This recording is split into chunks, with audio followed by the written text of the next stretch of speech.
Sometimes I feel super connected and I trust my intuition with everything I have. And other times I feel so disconnected that I convince myself that everything I believe is bullshit.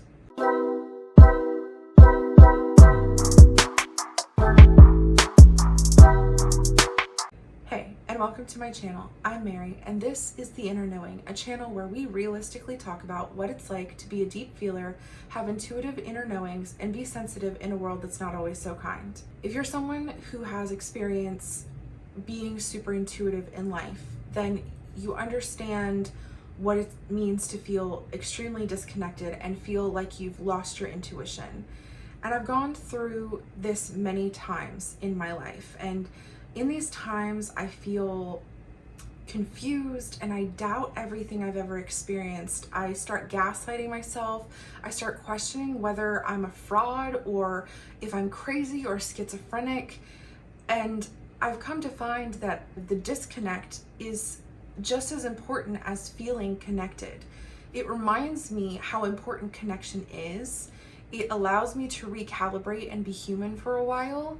And it's something that's extremely uncomfortable for someone like me who uses my intuition to guide me, but it also in turn strengthens my relationship to my intuition and furthermore to myself.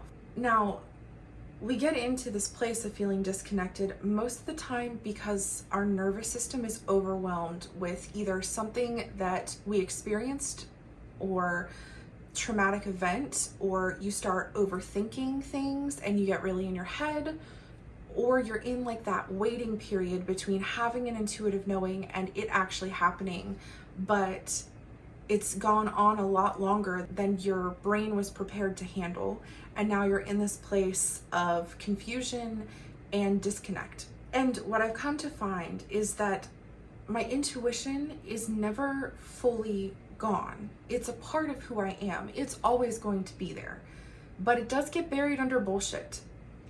And I've come to find that it always comes back once I allow the bullshit to be there and move through it the way that that specific bullshit needs to be moved through.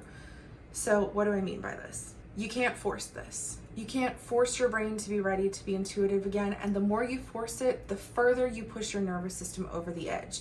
Being intuitive without nervous system work is setting yourself up for failure.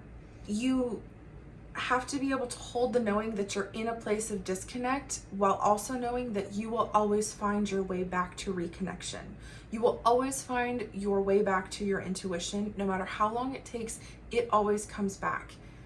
And that's kind of something that I hold on to and grasp in moments where I feel disconnected from myself and my intuition. So the first place that I always start is allowing myself to be pissed off about it, allowing myself to be angry that I am disconnected again, allowing my brain to have that moment of everything is bullshit and this is stupid.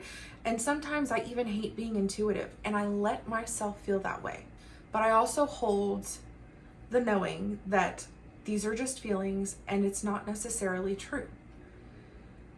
And then I start building safety in my body. And this is not building safety in my body to reconnect. This is just making myself feel safe in my body. And here, less is always more. So a lot of times I have to disconnect from the outside world.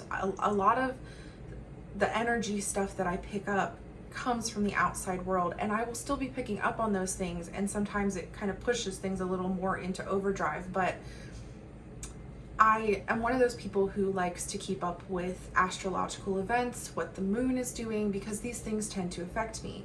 But when I'm in a disconnected state, it makes me further dysregulated to be watching what's going on in the world and all of these things. So I put a pause on everything that's going on in the outside world. I step way back on social media. I only look at Pinterest during these times because that just seems to be the safest place for my brain. It's more of creativity and what I'm trying to build in my life rather than comparing myself to other people or hearing about events going on in the world or things that I need to be paying attention to.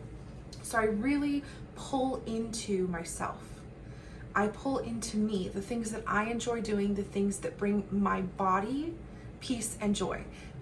And I also recognize that my brain is going to be the last thing that heals. So while I'm doing this, my brain is probably sitting there constantly just being angry and talking about how much this stuff is bullshit. And then I'll pull it over to something that I enjoy and slowly bring my body back into safety. And then once my body gets to a place where it feels safe enough, we're not looking for perfection here, we're looking for safe enough. Just my body. We're not ready to start working on our brain yet.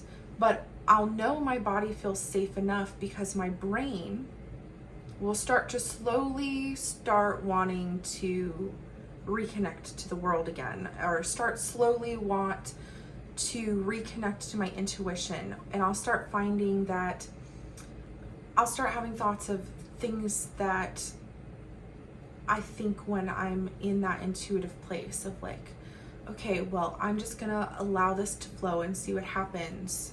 Or I'm feeling a pull towards something and I allow those little things to just pop in as they do. And then I observe what my brain and my body do when that happens. And it's so slow and you have to be patient with yourself. And that's the hardest part.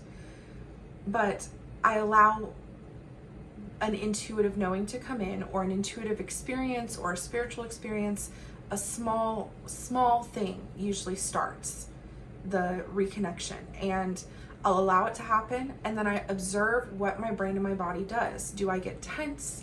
Does my brain start circling with anxiety and trying to project a future onto something that I felt? And I allow that to happen. I observe what's happening, and then I ground myself back down in some way, whether that's taking a few deep breaths, doing some yoga, taking a bath, watching a TV show that calms me down, sitting under a weighted blanket, whatever works for you. And these moments slowly but surely start to come in more and more until before I know it, I'm actually walking into a room and allowing myself to feel what's happening in that room outside of me. And now I have a deeper connection and a deeper understanding of my intuition, of what my internal boundaries are, of what I can handle from my intuitive experiences. If you're not paying attention to your nervous system as someone who's intuitive, you are setting yourself up for failure. Your nervous system and your intuition go hand in hand, and your intuition and your brain, your logical mind, have to work together. And if you can't get your body calm enough to have the ability to connect with your logical mind in a safe way, your intuition is just going to throw everything out of balance, and you're ultimately going to send yourself into mental health spirals, overwhelm, PTSD, nervous system shutdown. All of these things can get worse. The more we try to push, the more we neglect our nervous systems. So every time I've had one of these points where I feel disconnected, I've learned over time that I will always reconnect, but with a deeper understanding of my intuition and what my boundaries are and what my walls are. And they're usually expanding when I go through these periods. This allows my system to be able to handle more of my gifts. And my system and my brain and myself get there when we're ready. And you'll be there right on time. You don't have to worry about the timing. You don't have to worry about putting all this extra pressure on yourself. Allow yourself to get there when you're ready, because if you do it too soon, you're going to screw yourself over. Your intuition is always there. It's not leaving you. It just gets cloudy sometimes. If this is something that resonates with you, or you're into woo-woo shit, paranormal shit, anything to do with spirituality and personal growth, this channel is for you. Like, comment, and subscribe, and I will see you in the next one.